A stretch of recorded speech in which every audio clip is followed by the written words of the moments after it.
Alright. Hey y'all, what up? It's your girl Mariah Karina coming at you from the coolest city in the whole motherfucking world. I don't know. He's gonna say LA, but I think Ho Chi Minh might be giving LA a run for its money. Alright. I fucking love this place. It's Ho Chi Minh. It's like cool for a million bajillion different reasons. And we only came here because Otis had to do a visa run. And had no idea how amazing it is. And it just had this like enchanted 72 hours here. And now it's time to go back to Thailand where we've been living. And every time I think about going back to Thailand, it makes me want to cry. Not me, but her. It makes me want to cry because I realize that I've come like fucking face to the wall up against this pattern that I feel like I've been in. Otis invited me to Thailand and it was gonna be this like really interesting party island and like beaches and like cool music and people from all over the world, and I get there and it's like another new agey party, and I am new age. 5 years ago I graduated college and had this really intense spiritual awakening while writing my thesis. But there's something about like a lot of these communities that I found myself in that I don't relate to, and that make me feel really, really alone. And you know, even though I might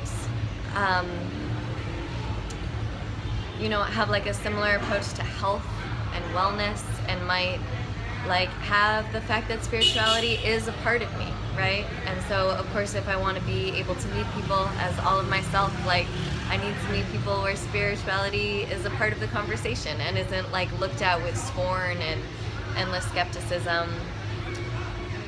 So there's a reason why I keep finding the communities I'm finding, but I guess just like how sad I am to leave this place that has this other part of me that's like fucking ladyboys whacking on the street and hip-hop dancers and like non-stop coffee and culture and energy and charge in 24 hours and skater guys and like just cool shit happening, you know?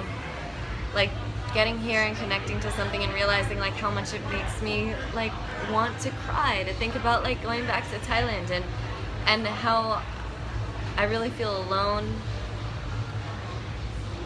in a lot of the places that I find myself in, and it probably has very little to do with like it being new age at all, but just like with me feeling lonely a lot. And so Otis has encouraged me to talk about this.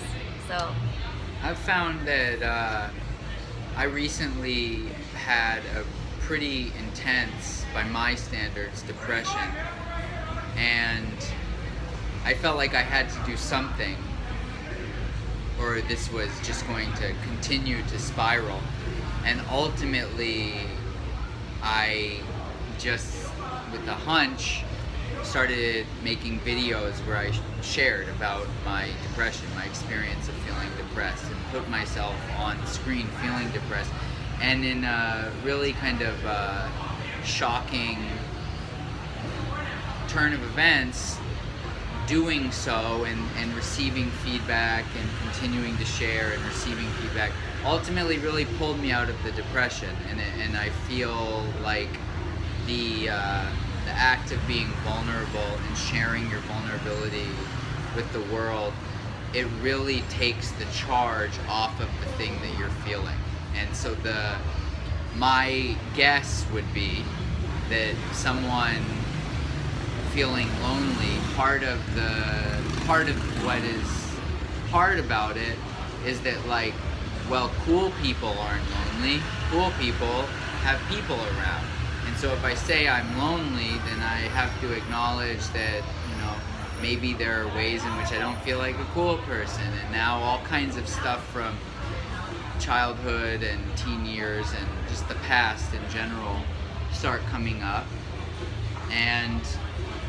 And then you just hide it, and then it comes up and you hide it, and it just loops forever. And that breaking that cycle of acknowledging how you're feeling and sharing that with people, it all of a sudden it makes it okay to feel that feeling. And my version of that, I don't think it's like cool people don't get lonely. I think it's like if I start telling people I'm lonely, then I'm like a bummer. And like people won't want to hang out with me and I'm already lonely. And then like I'm gonna be more alone if I start talking about how I'm alone. and I'm gonna be super needy. But part of what creates the feeling of loneliness is not sharing it, right? It's not necessarily like being like socially or physically alone. It can even be being with people, but feeling like there's a part of yourself that you can't share. Totally. Or a part of you that's not welcome. So this is a part of me that I don't share very often. Is that, that I do feel lonely. And it makes me spiral into all these weird places of like, I don't know who I am, and I don't know what my place is, and like, I don't know who my people are, and a bunch of shit like that. Why do you say that now? Like, what comes up for you? When I say that? Is there something to share in regards to that? I'm not saying there has to be, but it's like, keep going. I think that's like a backwards way of thinking, right? I think that it's like, if I knew who I am, then I would attract people who fit me better, is a bad way of thinking. And what I like about what Otis said to me just a little bit ago, he's like, the fact that you could like keep finding yourself in this situation where you're around a bunch of people who they all seem to be getting along, right? Like they all seem to feel like they know who they are, and they've like found like minds, and you feel all lonely. Like the fact that you've done that a lot of times means that there's just some part of you that wants to be seen for feeling lonely, you know? And it's not about figuring out who you are, that it's just about being vulnerable. Yeah, so that's great. I'm glad. That was a good thing Otis said. Yeah. Truth. We're realizing it doesn't matter at all, because this, for whatever reason, this aspect of me is demanding to be expressed. And I can feel very clearly that when this aspect of me is expressed, then the need to actually pull me physically down into depression doesn't necessarily have to keep repeating. My prediction is that in this kind of sharing, you will find that some people, at least, want to be around you more, because they feel like, I'm seeing all of you. Like, I always kind of felt there was another side to you, and it's so good to actually see it expressed. And then you're, in a way, you're like finding your people. Right. Because you're finding people who see the entire you, as far as you know it now, and are like, yeah, I rock with you. Yeah. I think there's something for me that's like an existential loneliness. And not to throw like $4 words in there, but it feels deeper than like these people or those people. And real shit. Yeah. And it's like, if my way of dealing with that is to try to attract actual people around me by like being fun or interesting or not needy and lonely, then it just like perpetuates that loneliness more. I want to ask one more thing. Yeah. So, we're in the best place in the world, number 2, and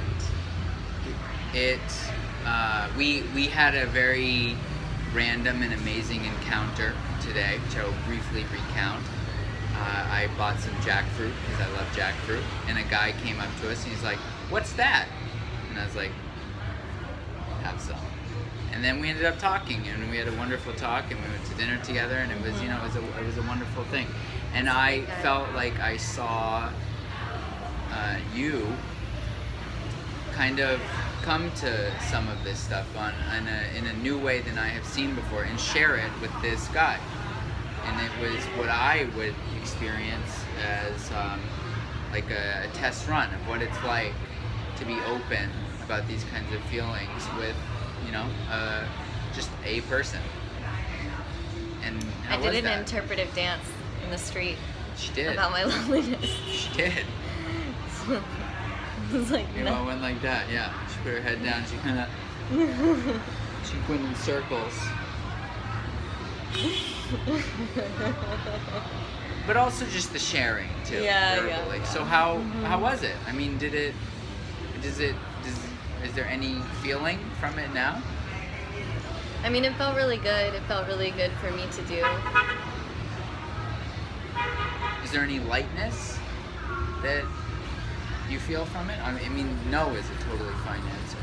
Not necessarily for the video, but for real life. I mean, I think it's one of those things. Otis is also, and she's like had this really good metaphor about like having the long-term view about things and not looking so much at the particulars, especially when you're being vulnerable, right? Because like if you're looking at all the little details about the feedback that you're getting, especially with something that's really tender to share, it's easy to see all of the negative responses.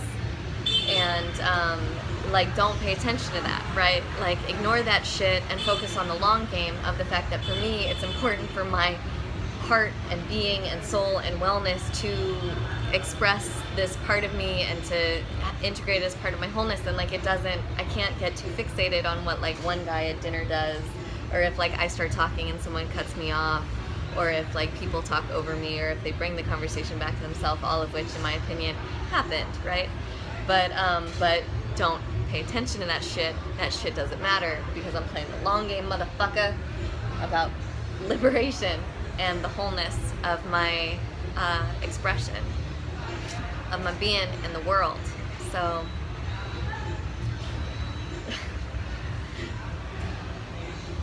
going for that one. Good. Yep. And I do think it's like things can be really scary when you're looking at all of those little nitpicky things, and then if you just focus on the long game, like a few months, or what is it, like 3 weeks down the line, he's only 3 weeks out from this horrendous depression, you look back and all of a sudden the thing that felt like dying, like just being able to share, hey, I'm lonely, hey, I feel sad, that thing that felt like it was destroying you and everything you'd worked your entire life to build, it's easy, you know, and you're not even tripping about who is listening or not. Which is it's like the Visa or MasterCard thing. It's priceless.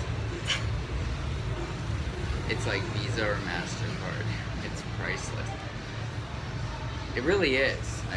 I mean, I can't... In a way that Visa and MasterCard are not. Yes. Mm-hmm. Whoever is seeing this, I cannot overstate to you how shocking, potentially the most shocking thing I've ever experienced, that sharing difficult feelings is like the whole point of the difficult feeling, in a way. Like, that was the only reason it was there, so that you could share it, and then it's like, okay, bye. And it's been so comforting for me to see that it's okay for me to experience difficult emotions, and that I may experience them again. Just because I say it goes away, I'm not under some illusion and now everything's perfect. Mm-hmm. But I am also, more importantly, not under an illusion that everything should be perfect. Right. It just is what it is. Right. And as long as you keep sharing what it is, somehow it's just okay. Yeah. It's just okay. And then there's a lot of good times. Right. A lot. And Number 2, Ho Chi Minh. Yeah, a lot of good times to be had in Ho Chi Minh. And like, if you allow yourself to say something, that's the first step to finding out all of the layers of other things that might be beneath it. Oh, this is Otis Funkmeyer. You should check out his channel. He does a lot of personal sharing. Yeah, it's really inspiring to watch. It's like our first. That's like the first like YouTuber collab I've done. Right. Oh my God, we're like starting. Yeah, and a please, little... if you like this video, share it and like and subscribe. Subscribe, like, do all of those things I haven't figured out how to do. That probably aren't here right now. No, absolutely not. But we can make circles. But I think you know where the button is. So, head on, my friends, and onwards in vulnerability, liberation, and the wholeness of your soul.